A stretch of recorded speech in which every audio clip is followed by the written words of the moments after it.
Hey guys, this is Alex from Tech Fusion, and today we're going to be discussing a little bit what is the right PSU to use for your PC build. So today we're working with the Be Quiet unit here. We have the straight power 11 550 watts model, which is rated at 80 plus gold, and it has a silent wing fan on it, which makes it extremely silent as the name implies, and it's a fully modular PSU. Be Quiet Straight Power 11 550 watts raises the bar for systems that demand virtually inaudible operation without power quality compromises. It comes equipped with a notable silent wing 3 135mm fan and a funnel-shaped fan opening on the PSU case for high airflow intake, and is also designed to be wire-free inside on the DC side for enhanced cooling and longevity, plus it has the Japanese 105-degree rated capacitors that ensure stability and reliability. It is also fully modular for maximum build flexibility and comes with an 80 plus gold efficiency rating. If you want to help the channel out, then find the link in the box below if you want to check out this power supply and provide us with a small kickback from your purchase. It allows for great flexibility in your build. If you want to be using the stock cables that are included in the box, they're actually very nice. They're straight black. There's none of that ketchup and mustard here, so you don't have to worry about that. Or otherwise you could just go with some custom sleeves that just meet your PC building fantasy if you want. So this being a 550 watts model, it actually comes included with not that many outputs, but it's still quite okay for any PC build, personal PC build that you might need in 2021. It doesn't have to have all the crazy amount of outputs that, I don't know, you might see online as tech tips, all the crazy computers that they do over there. So we're going to be focusing today on some PSU for a build which is, mid-tier, that anybody can, not quite afford, but anyway, is not such a big stretch to go over and imagine that you can have in 2021.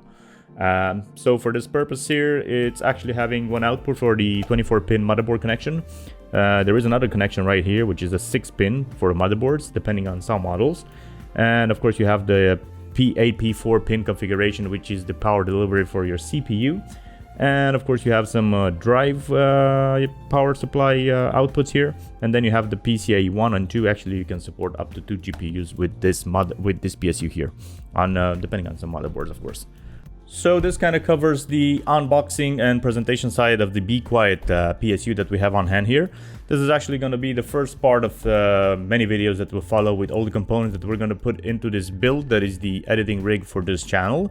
So subscribe, ring the bell, all the good stuff if you want to see it further down the line, and we'll go over in great detail with all the specific components that we've chosen for the rig, why we've chosen those components, and at the end we will of course give you some wonderful b-roll footage of it working, and of course we're gonna go ahead and use it in benchmarks for now, and we'll show you what the 80 plus certification means, why is it important for anybody considering a PSU, and what exactly must they have in mind when they build their computer and what they should be looking for.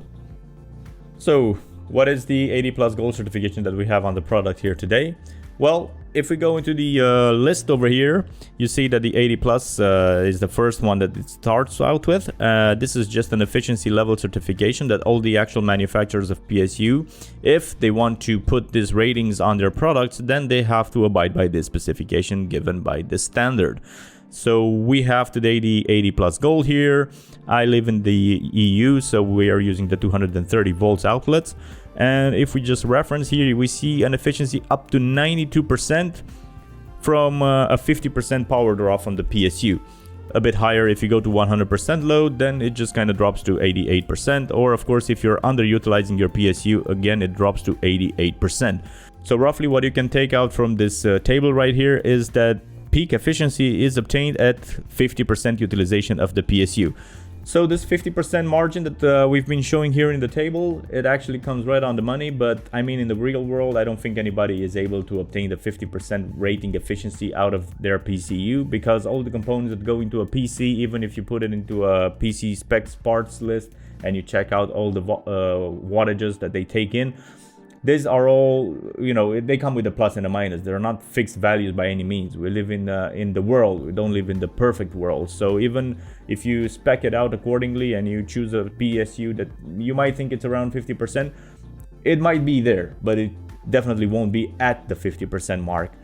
Anyway, most people on the internet nowadays talk about an efficiency curve for the PSUs. They talk about and reference the 70% mark, because I think that it is very important to get the most out of your investment.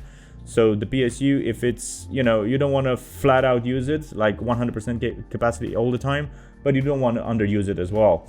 I mean, you don't want to choose and spec out a computer that requires, I don't know, 1000 watts of power, and then you're just using a PSU that is rated for, I don't know, 1500 or 16 or 1700 watts power, because this is way too much and you're paying too much and you're actually not going to use the rest of the performance. So you're going to just be leaving performance on the table, and you are going to pay for that performance, of course, with a premium.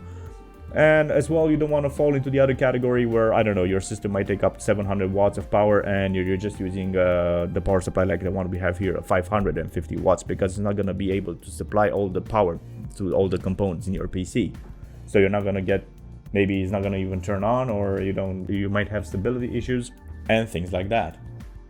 So I'm going to show you next how to choose the right PSU for you, keeping in mind the efficiency ratings that we have just discussed, and of course how you can find the total wattage that your system might need after you've chosen all the parts for it.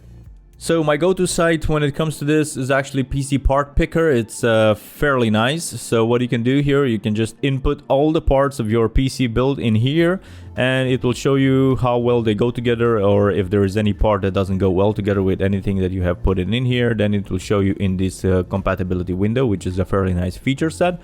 And as well, if you look all the way to the right here, you have an estimated wattage for all the parts that you spec'd out.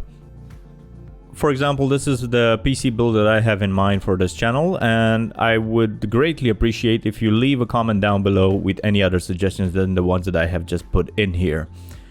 Please keep in mind that the storage actually is not going to be, this is not going to be the only storage, as I do have some 2.5-inch drives around here that I'm going to hook up to the machine, so that's why I'm not just speccing them in. And the video card, I know, is just an 8 gigs, but given 2021 and how crazy it is at the moment with the GPUs markets, I just don't want to overspend. I just want to use something that is going to provide me with a limited access to some gaming, but anyway, it's going to be fine enough for our editing needs later on. So, looking at the spec build right here, you have an estimated wattage of 398, so okay, roughly 400 watts, which is perfectly fine. And for our build today, we have this unit which provides 550 watts. So this is a fairly compatible unit, I would say, because it more than meets the demand that our system is gonna have. So guys, this is it from me for today. Please stay tuned for the future videos where I'm going to be doing an unboxing of all the PC components that are going to go into this build, and alongside I'm going to just show you the review of them and how well they stack up in 2021. Do keep in mind that this is a fairly obtainable budget for a PC rig.